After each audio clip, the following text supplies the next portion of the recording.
Hi students, I am Upasna. Welcome to Win Study. तो students आज हम discuss करने जा रहे हैं एक्सरसाइज 13.3 का क्वेश्चन नंबर 7। तो क्वेश्चन स्टार्ट करने से पहले मैं आप सबसे पूछ लेती हूँ कि कैसे हैं आप सब। आई होप आप सब अच्छे ही होंगे, ठीक है। और अपना ध्यान रखिए आप, क्योंकि अगर आप अपना ध्यान रखेंगे तभी तो आप अच्छे से एग्जाम दे पाएंगे। चलो खैर छोड़िए, क्वेश्चन नंबर 7 स्टार्ट करते हैं। बोलता है joker cap is in the form of a right circular cone of base radius 7 centimeter and height 24 centimeter. Find the area of the sheet required to make 10 such cap.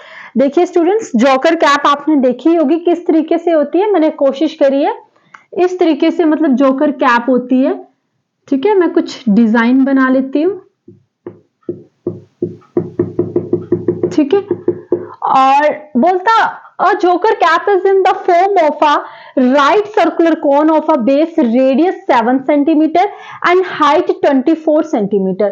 यानी कि आपको एक joker cap दी गई है और जिसका right circular cone of a base radius 7 centimetre है और हाइट 24 सेंटीमीटर है। Find the area of the sheet required to make 10 such cap. बोलता अगर आपको ऐसी 10 कैप बनानी होंगी तो उन पे कितनी ज्यादा शीट की जरूरत पड़ेगी। तो जाने कि सबसे पहले हमें ये निकालना पड़ेगा कि एक कैप पे कितनी शीट लग रही है। देखो स्टूडेंट्स, अगर आपने देखा होगा कि बर्थडे पे भी इस तरीके की कैप्स होती हैं। अब मैं आपको लगा के, अब देखो मेरी बात सुनो, शीट कहां कहां लगेगी, यहां ही लगेगी। अब मैं आपको ऐसे बताती हूँ, यहाँ पे तो सर आता है। अब आप मेरे पे हंसोगे कि मैम ये क्या क्या बोलते, देखो बेटा यहाँ पे तो सर आता है ना। खैर मेरा सर तो बहुत ज्यादा बड़ा है तो ये तो इम्पॉसिबल है, या ये कह सकती हूँ कि ये कुछ ज्यादा ही छोटा है, ठीक है। लेकिन सबने, मैंने भी अपने मतलब बचपन में ऐसी कैप्स लगाई होंगी जब बड़े था। आप भी शायद, आप में से तो अभी तक भी लगाते ही होंगे, ठीक है। तो वो शीट जो होती है, जो बर्थडे कैप वाली, बर्थडे कैप पे जो शीट लगी होती है बेटा, वो तो साइड साइड पे ही लगी होती है। ग्लिटर कोई कौन से कलर होते हैं, गोल्डन, सिल्वर, इस तरीके से कलर होते हैं, तो कोई शीट ही लगती है।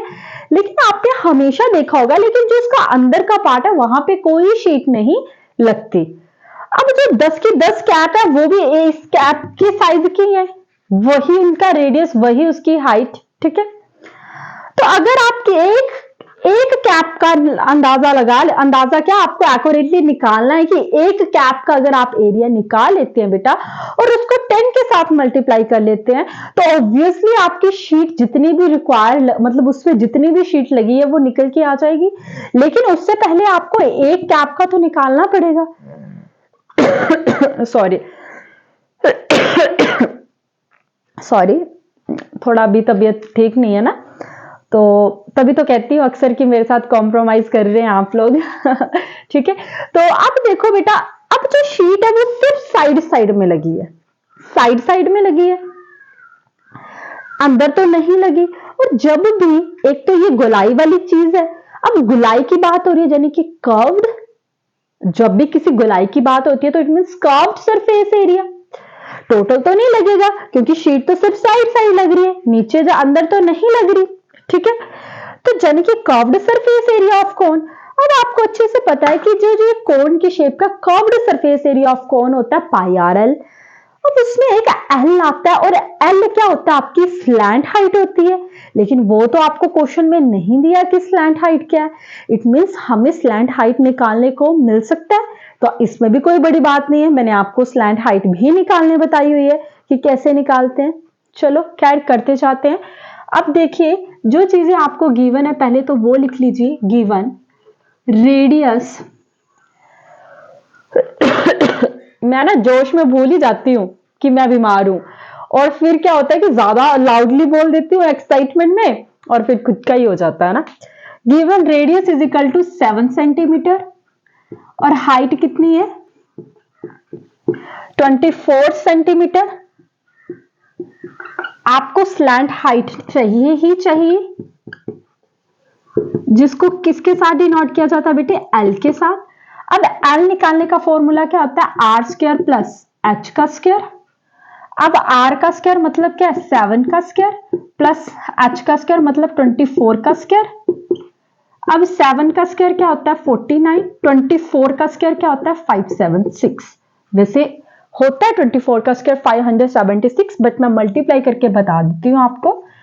4 4 जा 16, 1 बचे, 4 2 जा 8 9, 2 4 जा 8, 2 2 जा 4, 6 10 11 12 13 14 15 16 17, ये कितना आ गया 576। अब 49 में से बेटे 576 प्लस कीजिए, 10 11 12 13 14 15 12, ये कितना आ गया बेटे 625। अब 625 का क्या होता है स्क्वायर रूट 25। अब ये कैसे आया ये भी मैं आपको बता देती हूँ। ऐसे करके पेयर्स होते हैं, 2 2 जा 4, 3 3 जा 9, बड़ा हो गया, 6 में से 4 गए 2, ऊपर से पूरा ही पेयर आता है, इन दोनों को प्लस कर दिया जाता है। अब आपको एक ऐसी टर्म लेनी है जिसको यहां पे भी लिखना है और यहां पे भी करना है, और उसके साथ इसको क्या करना है बेटे मल्टीप्लाई करना है, ठीक है। तो अब देखो अगर आप क्या कौन सा नंबर हो सकता है वो, किसी तरीके से अगर मैं 45 को 5 के साथ मल्टीप्लाई करती हूं तो 225 आ जाता है, तो ये 5 और ये आ गया 225 और ये कितना आ गया 0, यानी कि स्लैंट हाइट कितनी आ गई आपकी 25 आ गई, और बाकी सेंटीमीटर में है तो ये भी सेंटीमीटर में आ गया। समझ आया इतना इतना, यस या नो?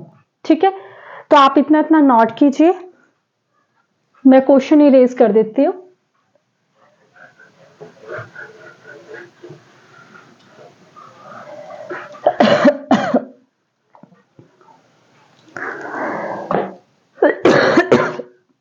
अब देखो शीट रिक्वायर्ड, तो शीट रिक्वायर्ड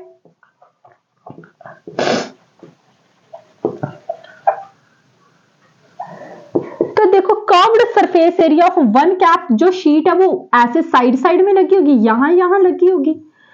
तो अगर मैं सीधा curved surface area of one cap multiply 10 कर दूं, तो अगर मैं मल्टीप्लाई 10 कर दूं तो सीधा ही निकल आएगा, तो एक में ही कर देते हैं, है ना। तो क्या फॉर्मूला होता है पाई आर एल मल्टीप्लाई 10, पाई की वैल्यू 3.14 नहीं लेने को बोला तो आप मत लीजिए, 22/7 लीजिए, रेडियस 7 है, स्लैंट हाइट कितनी है 25 मल्टीप्लाई 10, 7 से 7 कैंसल आउट, तो बचा क्या आपके पास 22 को 25 के साथ मल्टीप्लाई कीजिए, 5 2 10, 1 बचे, 5 2 10 11, 2 2 4, 2 2 4, 0 5 5, ठीक है। अब बचा क्या आपके पास, जब आपने 22 को 25 के साथ मल्टीप्लाई किया तो आपका आया 550 मल्टीप्लाई 10, और ये कितना आ गया 5500 सेंटीमीटर का स्क्वायर। अब सेंटीमीटर का स्क्वायर कैसे आया, क्योंकि आप क्या निकाल रहे हो शीट का एरिया निकाल रहे हो, और जब भी आप किसी चीज का एरिया निकालते हो तो क्या आ जाता है सेंटीमीटर का स्क्वायर। समझ आ गया, ठीक है। तो ये था आपका क्वेश्चन, आई होप आपको समझ आया होगा, और जो मैं आपको रोज छोटी छोटी मतलब छोटी छोटी तो नहीं, थोड़ी थोड़ी जो आपको मैं डोज दे रही हूँ, शायद आपको उसका असर हो भी रहा होगा, आपने उम्मीद है स्टडी करना शुरू कर दिया होगा, क्योंकि मैं आपको अक्सर बोलती हूँ कि अगर दिल लगाना है तो प्लीज स्टूडेंट्स किताबों से लगाइए, ये कभी भी आपको धोखा नहीं देंगी। और आप खुद देखना, जिस दिन आपकी तैयारी बहुत अच्छी होगी, आपका एग्जाम बहुत ज्यादा अच्छा होगा ना, तो आपको खुद प्राउड फील होगा कि हाँ यार मैंने किया, ये मेरी मेहनत है, ये है ना। अब मेरा तो यही है कि अगर आप पढ़ने में आपका स्टार्टिंग से दिल लग गया, फिर उसके बाद तो आपने मस्ती करनी है सारी जिंदगी, है ना।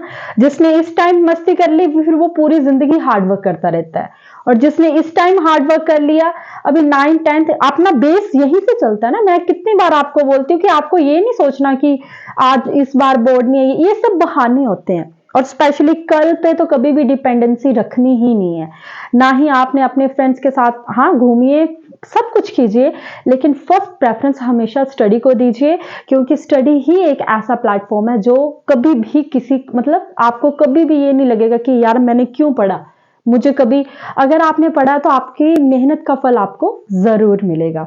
तो आई होप स्टूडेंट्स कि आपको मेरा ये वीडियो पसंद आया होगा और आपको मेरे साथ पढ़ने में मज़ा भी आ रहा होगा। अगर आपको मेरी वीडियोस अच्छी लग रही हैं तो प्लीज़ मेरे चैनल को सब्सक्राइब करें, अपने फ्रेंड्स के साथ भी ज़रूर शेयर करें and thank you so much मेरी वीडियोस को देखने के लिए।